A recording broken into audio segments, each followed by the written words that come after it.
This is the Tree Service Marketing Profits Podcast, where tree service business owners, industry experts, and marketing pros share real strategies to help you grow, scale, and dominate your local market. Hosted by Wesley Smith and the team behind Tree Service Digital, dedicated to helping tree service companies explode their online visibility and generate more business to grow. Want the tools to grow your tree service business? Grab the ultimate internet marketing checklist at treeservicedigital.com/checklist and join thousands of pros in our free Facebook group, Tree Service Marketing Secrets. Now, fire up the saws. Let's get into today's episode.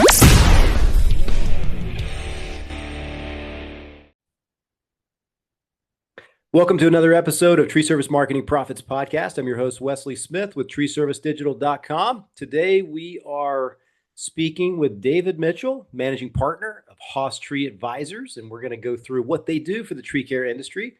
And him and I spoke at the TCI Expo this past November, and just chopping on a podcast episode to kind of talk business, talk shop, and see what all they're up to. David, welcome aboard, man. Thanks for joining. Thanks for having me. Excited to talk. I actually listen to your podcast to learn every other week or so. Just trying to learn a little bit for myself. So it's great. Awesome, man. Yeah, we try to keep it consistent depending on the guests and stuff like that. Once busy season gets here, like this month, next month, it gets a little tougher to get the guest on. But I'm glad you're here, man. And remember speaking a little bit. So tell us a little bit about what you do and kind of how you got started and all that good stuff. Yeah, I'll start with what we do. So Haas Tree Advisors, we're an M&A advisory firm, which a lot of people have no idea what that means. Means that we work with business owners in the tree service industry specifically to take them to market when they want to sell their business or take on outside capital. So we drive the valuation. We're really trying to find the best partner long term by running that detailed process. Gotcha. So you guys advise them on kind of what to do to sell, maybe how to structure their business to sell, who would be the potential buyers and things like that. And kind of walk us through what those first steps are. Are you guys looking for like a certain revenue threshold or anything like that? Yeah, there's definitely revenue thresholds. Anywhere below $1 million, we're not the right firm because there are local business brokers. We really only work with strategic buyers, so private equity, larger companies in this space, maybe some family offices that are really focused on scaling some tree service companies. But your local business broker is going to sell the smaller tree service businesses to maybe the other tree care company in town. But yeah, our job is really to go make sure that the deal is perfect or as best as possible. So highest valuation, making sure that the terms are fair on both sides, making sure that there's a cultural fit because in most cases, these guys have built a legacy and they want it to continue. Absolutely. And if you guys are watching this on YouTube or the podcast, like and subscribe to our channel. It really helps the channel up and helps people, find our channel. If you got any questions, comment below the video. We'll hop back in and try to answer your questions about maybe selling the company or what a company's looking for. Or if you got anything specific that you want to, comment on, we'll try to get back in there and answer those. Right. That's great. So about $1 million threshold and up typically. Yeah. And then they, need to have probably decent margins in order for a buyer to be interested in them and things like that. Is there any areas of the country that's kind of off limits or anything like that? No, not really. I mean, there's definitely some buyers, some investors who have said, not this state, not that state. But we've got people who want to buy almost everywhere. They're really looking for good businesses. I could talk through what that looks like exactly beyond the revenue thresholds, but they're really looking for somebody that when they pour their money in, it's going to grow. Gotcha. So if you're a tree service business owner and you're watching and you're kind of curious, reach out to David and just, kind of see what that process looks like. I know everybody at some point in their business, whether it's 10 years, 20 years, 30 years, heck, maybe a couple of years, after you get started in the business, you may be thinking, it'd be nice to kind of see what I could sell this for, or maybe you're looking to pivot and do something else, or you're just kind of getting up in age and you want to look for retirement solutions. So reach out to David, and that's pretty much, I'm sure, how the process gets started. Now, do you need any kind of financial information from them, QuickBooks, Yep. bookkeeping stuff, things like that? Yeah. So where we'll start is a first conversation. Off that, we'll kind of determine, hey, do we think that it makes sense to on both sides to move forward? So, you know, you want us to really believe in you. On the other side, you want to really believe in us.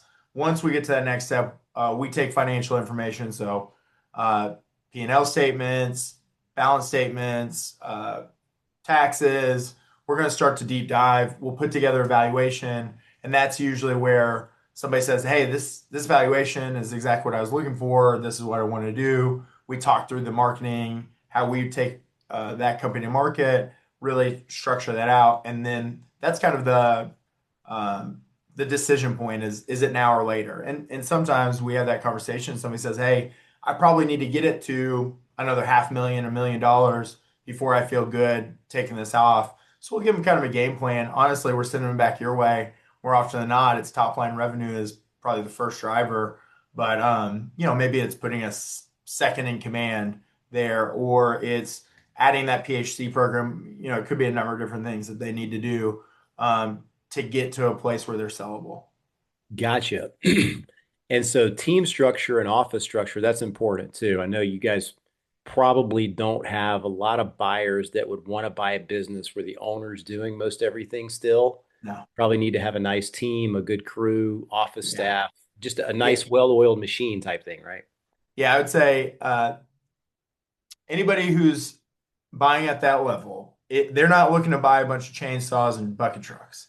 They're trying to find team systems, processes, and structures for repeatable revenue, income, and something that they think they can grow. So that means having, a lot of things that I've heard you talk about on this podcast in place. It's, yeah, how do you answer the phones? Who's going to be out going on bids? Is it always the owner? If you can't take a vacation and because the business would fall apart, that's usually a bad sign for us. Right.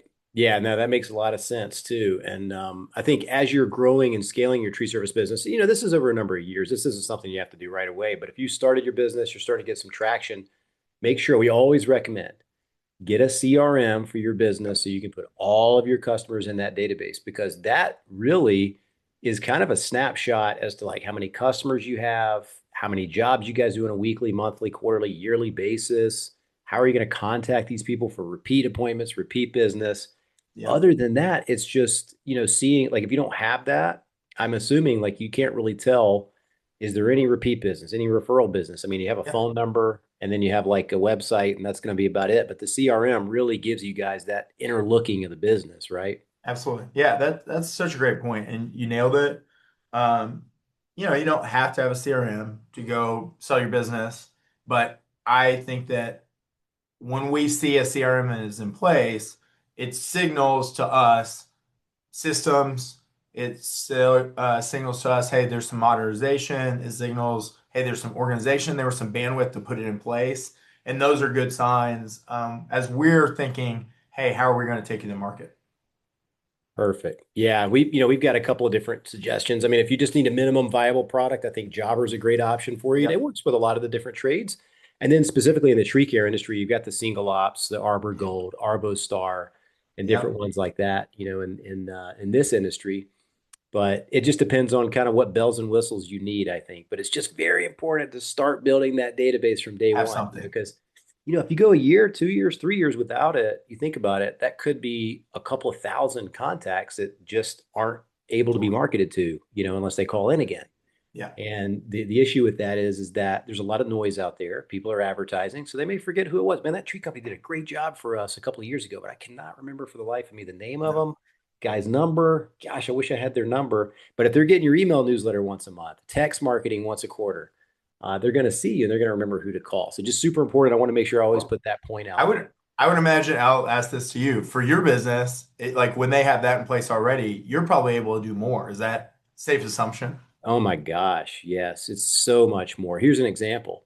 Some people have a really good reputation on the internet. Maybe they've Yeah. got 15 or 25-star reviews, maybe they got 100, but they have a database of 5 to 10,000 contacts in their local community they've done work for or at least given an estimate to. what we'll do in the first part of the onboarding that gives them really quick wins is we'll grab that customer database Yeah. and we have a review automation tool that we can upload their contacts into. And what we do is we drip 1,000 contacts in there every couple of weeks, and it starts the process. A first text message, 2 or 3 email follow-ups over a 2-week period. And Yeah. gosh, typically, David, like per 1,000 contacts, we get them 30 to 40 5-star reviews. That's amazing. So if Yeah. they've got 5,000 contacts, you're talking about another couple of hundred, 5-star reviews, or at least 150. We've got Mhm. a couple of clients over 200 5-star reviews in like 90 to 120 days. And I can't tell you how much it helps their Google Maps Yeah. and their local service ads, because then they're one of the highest reviewed and highest rated in the local Yeah. community. And a lot of times they are the best tree company. They just don't have the most reviews, right? Yeah. And so that's one of the things. So it's for you to your point, yeah, that's a massive lift for us to help them out really quickly. Yeah. I think, you know, our work goes hand in hand. You know, you're kind of taking them to the process and helping them build the company, build their own wealth. You know, we're kind of, hey, do we take you to the next level or help you exit? But I see what you all do, and I'm like, yeah, when they put together those systems to get the reviews, to bring down their cost per lead, to just answer the phone, um, that that tells us, hey, this is a company that's we'd be excited. It's a lot easier to push up the valuation, which could be the difference in some cases hundreds of thousands of dollars for the net worth of that individual. Sure. And the buyer may, look at it as something that's like a big asset. So I'll pay a little bit more, No right? They got question. the most reviews and they're like Yeah. super glued to the top of search. They're getting found all the time, those types of things. So, okay. So David, they contact you, you kind of get their financials, you start looking at what they're doing, been doing, their history and all of that, contact database, all that. And you probably have taken in the back of your head, okay, I know a couple of companies that might be good fit to buy this Yep. tree service company. Um, what's the process like next? Like after you kind of go through the financials, is there like a letter of intent from a few, or do they just have conversations first with the potential buyer? How does that work? Yeah. So what we'll do from there after we sign an engagement, so on both sides, everybody feels good. Hey, we're going to take you to market. We're going to put together a package, a marketing package that's really detailed, financially driven, but it also tells the story of the business. We're going to put together what they call a teaser. It's like a one pager where we're not giving away any information. We'll send that out to our specific buyers. If they raise their hand and say, hey, I want to take a deeper look, then they sign their non-disclosure agreements, and then they'll look at that larger package. After they look, then we'll start facilitating conversations. Those conversations will then lead to letters of intent, offers, and then it's really getting together with the owner and doing an analysis to make sure that we pick the right offer. And I can go into depth on that, but there are some really key details that people miss when they do it themselves when they're looking at these offers, because you can structure these deals 100 different ways, and everybody gets caught on the top line number, but there's a ton of factors that we look at before holistically. Obviously, we want to drop the top line number, but those 12, we look at 12 factors, and if the top line number is good, but everything else is bad, you want to know that. Sure. Oh, yeah. And I can kind of probably guess that during Yeah. this due diligence period, right? It's kind of like when you go to qualify to buy a house. You go get your Correct. pre-qualification done, they verify everything. Don't Hmm. go getting a new car payment during that period. Hmm. Don't go do things like that. So if you're a tree service Yeah. business and you got somebody evaluating your company and trying to Don't make an sell offer, off the big equipment just because that's a good, it looks a little better on the balance sheet. That's not the time. right? Yeah. That or don't go maybe go get a big humongous loan on a new one, new crane either right during the interim. I mean, who knows? You know. That's just going to eat at their bottom line. They're not going to, that's a myth. I think something we hear is, hey, it's all right. So that's the valuation. Well, what about the equipment? That's the price, buddy, like of the equipment and the business. You can't run a tree service business without the people and the equipment. You wouldn't expect to sell the business without having employees. So we're always having to show, yes, you paid X amount for that equipment, but you depreciated it. It's not worth as much. The business is what you're looking to sell. Those who are trying to sell off their equipment separately, they just get pennies on the dollar comparably to what their business is worth. Right. Okay. So you get through that process. We're starting to make, they're getting a few offers here and there, that type of thing. Are there, I guess, is there typically, I guess, something else that the buyer's looking for during that process? Is there any kind of examples that maybe something they could relate to? I mean, nothing like, earth shattering, but just Yeah, maybe little things that people wouldn't think about that might help them out. yeah, I would say, I mean, a few things they're going to look at is like, who's the leader? That's really important. People think it's just the revenue and the numbers. Well, if they come in, they don't believe in the person, the ability to help grow it, that's just a deal killer. If there's not a good second level of management, that can also really hurt the valuation. And then I would say, everybody gets caught up on the equipment. It's really where's your market? How likely are they going to be able to grow and expand? And when they get into real due diligence after the offer is accepted, they're really going to dig into what's the crew. One example we had a guy, I'm going to say in the Southeast, I won't get super specific, but he had gone through this process without us, and he realized he had a number of I-9 issues, people who couldn't pass their I-9s. It dropped his valuation so significantly that he pulled himself out of that process to then go fix that and come back a few years later. Now he's rethinking that process. So, um, they're going to look at everything. But what I would really focus on is leadership on the front, your second level, who's next up, making sure your I-9s are good, and your safety record. Sorry, I didn't mention that earlier, but if they don't want to buy a bunch of headaches and lawsuits, right? So hopefully that makes sense. Yeah, absolutely. And let's say an owner's listening right now. Is it typical of these buyers to come in and, pay a price for the business, and then they want to keep the owner on board for a fixed amount of time, or are there just different scenarios? Sometimes yes, sometimes no. Sometimes yes, sometimes no. But the headline is if somebody is going to spend that much money, they want as much consistency as possible. Usually, a transition period of a year is ideal. The most ideal is they find somebody who is middle aged and they say, "Hey, you're gonna take this money. You take a little, you take some off the to put in your back pocket for safety purposes, whatever. But you're going to take us to the next level." And then they want to share in that growth by giving them stock options, whatnot, in the larger organization. And what that does, look, if you look at Jeff Bezos, Elon Musk, they're not the primary shareholder in their companies. Wealth is usually created when you're taking other people's capital to build. And that's something that I think gets lost is not everybody I talk to, a lot of people I talk to who say, well, I've got the whole pie right now. Well, having really good support systems, capital where it's not you betting your house every day of the week, allows you to kind of take the brakes off and really grow and grow with the larger entity. Yet again, you're not going to see all the growth, but you know, there's examples where the first check that they got may not even be as big as the second check they get because they grew it so much.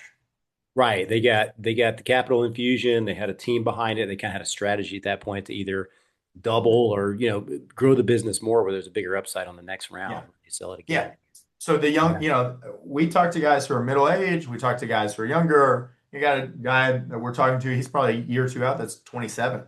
And he would stick around. They were looking at him being the market leader, state leader. But then we got guys who, hey, I've got a year or two left. What I would say is like, no matter where you're at, just it's amazing to me how many guys don't have a clear view on like what is their company worth right now. I think they look at it as like a more of a job. This is the biggest asset that you have, and it's one stock. If they went to the stock market right now, I doubt that they would take all their money and bet it on one stock. But that's what a lot of them are doing right now. Now betting on themselves, that's great, but it's allowing them to diversify out some once they get to a certain point.